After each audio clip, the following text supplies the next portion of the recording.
point waxa weeye arintan ka ganacsadaha magaca reerka lagu aflagaadeeyay weeyaan arin kale waxa weeye bariyahan dambe istaad maqliseen waxa jira shirar aan mar iyo laba toon ahayn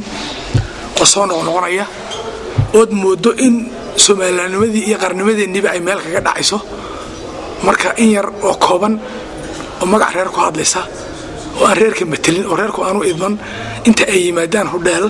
ay magac reerka ku hadlaan taas ku dheedo wax inuu tahay waa qaran jab baan oran karaa anigu Soomaaliland waxay wax ku tahay wada jirka Soomaaliland waxay wax ku tahay Soomaaliland ku tahay midnimada oo walaaltinimada oo wada noolaanshaha aynu qaran ku nahay laakiin hadaynu dib ugu noqono 3 ilaa 4 sanadood ka hor habkii qabiilka oo reer hebel iyo aynu dib ugu noqono dib baynu noqon Soomaaliyeed marka wax weeye oo burburaysa marka waxaan oran lahaa horta qolooyinkaasi inay arinta iyada ka waantoobaan walaalayaal waxaan leeyahay arinka qaran lagu ma noqdo arinka madaxnimada lagu ma doono arinka reernimadu wax ma gooyo shalay hudheel baan fadhiyay qola ay la soo fadhiisatay waxay ugu dhawarnimada nimankeena magaca ahbar war sheeganaya waa bariyahan saxaafada aad baad ugu badantiin TV-da dimisa ma kun madaxweynuhu ku keenay karaysan oo dalma ku maamul karaysan jawaabtu waa ma weey habar awal kaliya wax ma sameyn karto kaliyan madaxweynuhu ma keeni karo madaxweynuhu ma ridi karno dawladda jirta waa dawladdeena aynu dooranay dadku way nala doortay aan u badnaano majority-ga ahaano laakiin waa la nala doorto waa la leeyahay dawladda kaliya ma leeyno marka inagu magac habar awal kuma ridi karno magac habar awal dawlad kuma keeni karno madaxweynuhu kuma keeni karno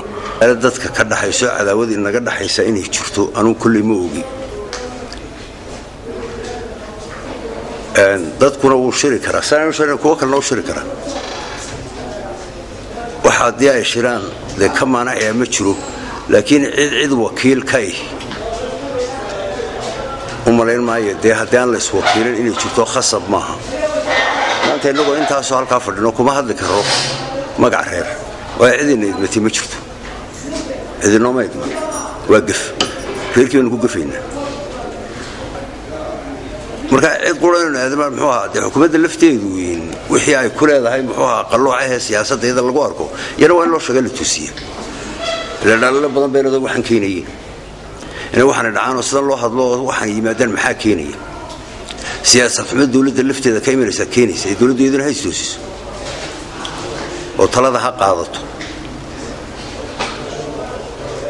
xalmaleynay sida kaliya marka lagu yeesay walba ay tahay shaqalaha faraha badan ee la sheegay runtii ay ka shaqeeyaan waa shirkad maanta ay Afrika iyo Soomaalidu runtii ay ku faanto dadka magaca Soomaali ku hadla iyo Afrika runtii waa shirkad maanta ka soo dhaxbaxday oo ku faantay way marka maanta hadalkan nusqaanta leh ee loo soo jeediyaa runtii ma qabato waxaan markaa qoladeedan shirkad qabanaysan anagu aad iyo aad uga xun arinta aanu ku talagalay inaan u sheegno reer Daabshiil oo aanu ka raali galino oo aanu xaal ka siino ninka hadlay ee magaca ku hadlay waxa isaga iska hadlay cid u diratana ma jirto cid kula socotaana ma jirto isagay kale u tahay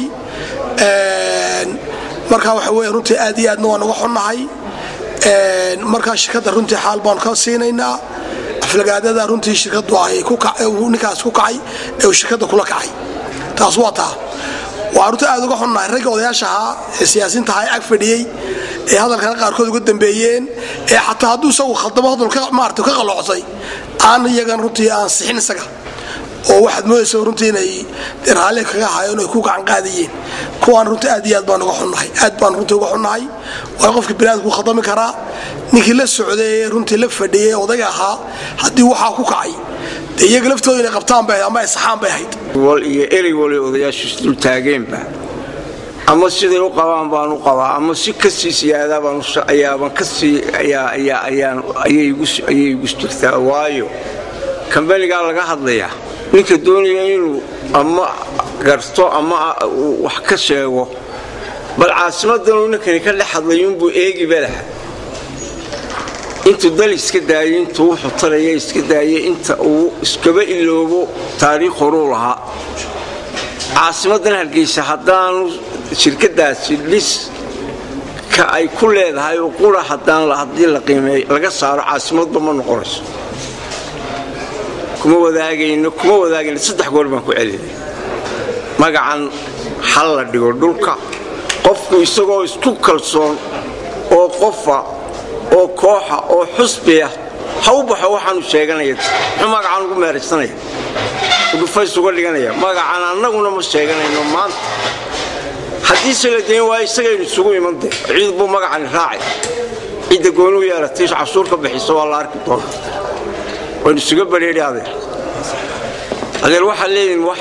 ma garanaysaa muxuu in kooban baa leeyihiin in walba in kooban asluuba buu leeyahay xeerar bayn kala xidha asluub iyo akhlaaq iyo wada noolaansha dadka ka dhaxeeya